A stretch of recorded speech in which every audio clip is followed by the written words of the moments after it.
बिहार की राजनीति में अपना भविष्य तलाश रहे चिराग पासवान के लिए बड़ी खबर है। चिराग पासवान कहां हैं, कहां नहीं हैं, अब इस पर विराम लग गया है। क्योंकि खुद देश के रक्षा मंत्री राजनाथ सिंह ने कहा है कि देश के प्रधानमंत्री ने भी इस बात को स्वीकारा है कि चिराग पासवान एनडीए में थे, एनडीए में हैं और एनडीए में रहेंगे।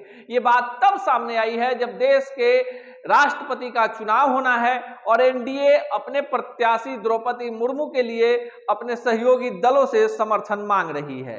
नमस्कार, मेरा नाम अनूप नारायण सिंह है और आप बिहारी खबर के डिजिटल प्लेटफॉर्म को देख रहे हैं। द्रौपदी मुर्मू के लिए बिहार में जदयू तो साथ है ही, लोजपा का एक नया गुट जो वर्तमान केंद्रीय मंत्री पशुपति पारस जी के नेतृत्व में है और जिस दल का नाम है रालोजपा, उसने भी समर्थन किया है द्रौपदी मुर्मू का, जदयू ने भी किया। लेकिन चिराग पासवान, देखिए चिराग पासवान, रामविलास पासवान केंद्रीय मंत्री हुआ करते थे और उनके निधन के बाद यह माना जा रहा था कि उनकी विरासत को चिराग पासवान संभालेंगे। 2020 के बिहार विधानसभा चुनाव में चिराग पासवान ने एनडीए से सीटों की खटपट होने के बाद अकेले अपने दम पर बिहार में चुनाव लड़ा। देखिए यहीं से शुरुआत हुई एनडीए में बिखराव की और चिराग पासवान ने उन्हीं सीटों पर उम्मीदवार उतारे जहां से जदयू लड़ रही थी। हालांकि इस चुनाव में महज एक सीट लोजपा जीती चिराग पासवान की, और वो भी जो विधायक थे मटिहानी के, वो बाद में जदयू में शामिल हो गए। लेकिन कहीं ना कहीं चिराग पासवान ने बिहार में जो प्रयोग किया, नीतीश कुमार को टारगेट पर लिया, इसका खामियाजा जदयू को उठाना पड़ा और जदयू ने लगभग 50 से ज्यादा ऐसी सीटें खो दी जहां पर हार जीत का अंतर लोजपा को मिले वोटों से कम था। अगर लोजपा साथ में होती तो एनडीए में जदयू का फिगर जो है काफी बड़ा होता और वो 50 से नीचे पे नहीं सिमटती।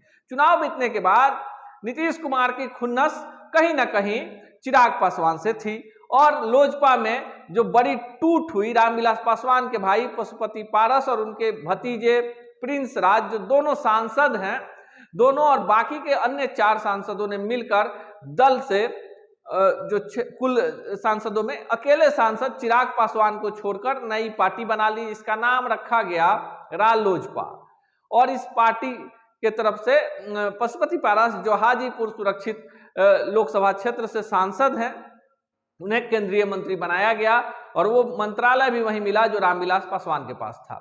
चिराग पासवान बिहार में बिहारी फर्स्ट और बिहार फर्स्ट के अभियान को लेकर निकले। यहाँ पर भाजपा ने भी उनसे कन्नी काट लिया, जदयू से तो पहले ही से रार थी। आरजेडी के तरफ से भी कोई सहारा चिराग पासवान को नहीं मिला। अब चिराग पासवान ये तलाश रहे थे कि वे एनडीए में हैं, महागठबंधन में हैं या अकेले हैं। लेकिन अब चिराग पासवान को लेकर ये जो दुविधा थी वो समाप्त हो गई है। राष्ट्रपति के पद के चुनाव में भाजपा ने ये साफ कर दिया है कि चिराग पासवान एनडीए में ही थे, एनडीए में ही हैं और एनडीए में ही रहेंगे। चिराग पासवान ने भी रक्षा मंत्री राजनाथ सिंह से हुई फोन पे बातचीत की पुष्टि की और कहा कि वे राष्ट्रवादी विचारधारा के हैं, देश के यशस्वी प्रधानमंत्री नरेंद्र मोदी में उनकी आस्था है, देश विकास के पथ पर आगे बढ़ रहा है, वे कभी पद के लिए काम नहीं करते, वे कभी भी एनडीए से खुद को अलग उन्होंने समझा ही नहीं है। इस कारण से वे एनडीए की राष्ट्रपति पद की उम्मीदवार द्रौपदी मुर्मू जो आदिवासी समुदाय से आती हैं, उनका समर्थन कर रहे हैं। दोनों की तरफ से प्रत्याशियों के नाम, उम्मीदवारों के नाम सामने आ चुके हैं और लोक जनशक्ति पार्टी रामविलास ने ये निर्णय लिया था कि जब तक दोनों प्रत्याशियों के नाम सामने नहीं आए तब तक पार्टी का समर्थन किसी एक उम्मीदवार के नाम के घोषणा के साथ नहीं किया जाएगा। दोनों प्रत्याशियों के नाम को सुनने के बाद उनके व्यक्तित्व को, उनकी पृष्ठभूमि को, उनकी कार्यशैली को समझने जानने के बाद ही लोक जनशक्ति पार्टी रामविलास ये फैसला लेगी कि हमारा समर्थन किस उम्मीदवार के लिए है। वैसे इस बात को मैं स्पष्ट कर दूं कि लोक जनशक्ति पार्टी रामविलास संख्या बल के तौर पर हम लोग का बहुत ज्यादा उम्मीदवार के जीतने या हारने में संभवतः बहुत ज्यादा भूमिका नहीं होगी। लोकसभा में एक वोट है हम लोग का, बट राष्ट्रपति चुनाव को अगर देखें जिस इलेक्टोरल कॉलेज के माध्यम से चुनाव होता है, इस एक वोट की भी महत्व लगभग 700 प्लस वोट के आधार के तौर पर होती है एक एमपी के वोट की। बट बहरहाल मेरे इस एक वोट से बहुत ज्यादा हार या जीत में कोई फर्क नहीं पड़ने वाला, और उसके बावजूद नैतिकता एक बहुत बड़ा आधार है। लोक जनशक्ति पार्टी रामविलास ने हमेशा अपने विचारों, अपने सिद्धांतों के आधार पर फैसले किए हैं। हमारे नेता आदरणीय रामविलास पासवान जी ने हमेशा लोक जनशक्ति पार्टी के सिद्धांतों के आधार पर, पार्टी के विचारों के आधार पर नीतिगत समर्थन हर गठबंधन को दिया है। कई ऐसे उदाहरण पूर्व में भी रहे हैं कि किसी गठबंधन के साथ रहने के बावजूद अगर हमारे विचारों के आधार पर उस गठबंधन का फैसला नहीं होता है या वो नीति हमारे सिद्धांतों के आधार पर नहीं होती है, तो हम लोगों ने प्रमुखता से मुखर तौर पर उसका विरोध करने का भी हम लोगों ने काम किया है।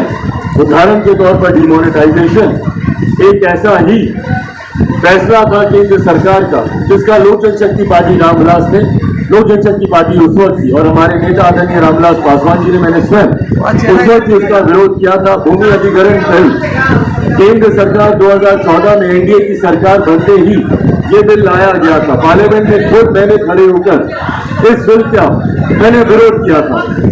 अनुसूचित जाति जनजाति एट्रोसिटी एक्ट था, जिसमें हमारे नेता ने सरकार को अल्टीमेटम तक देने का काम किया।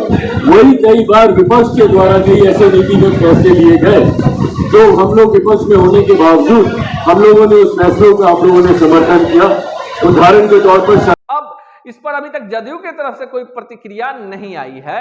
अगर चिराग पासवान एनडीए में हैं तो यह माना जा रहा है कि आने वाले दिनों में चिराग पासवान की जो पार्टी है लोजपा रामविलास, इसका नाम है लोजपा रामविलास, 2 गुट हो चुके हैं लोजपा में, ये या तो भाजपा में विलय कर जाएगी या अगर स्वतंत्र अस्तित्व रहेगा तो चिराग पासवान को केंद्र सरकार के तरफ से कोई बड़ा वजीफा मिल सकता है। फिलहाल क्या कुछ होगा राजनीति में कुछ कहना संभव नहीं है।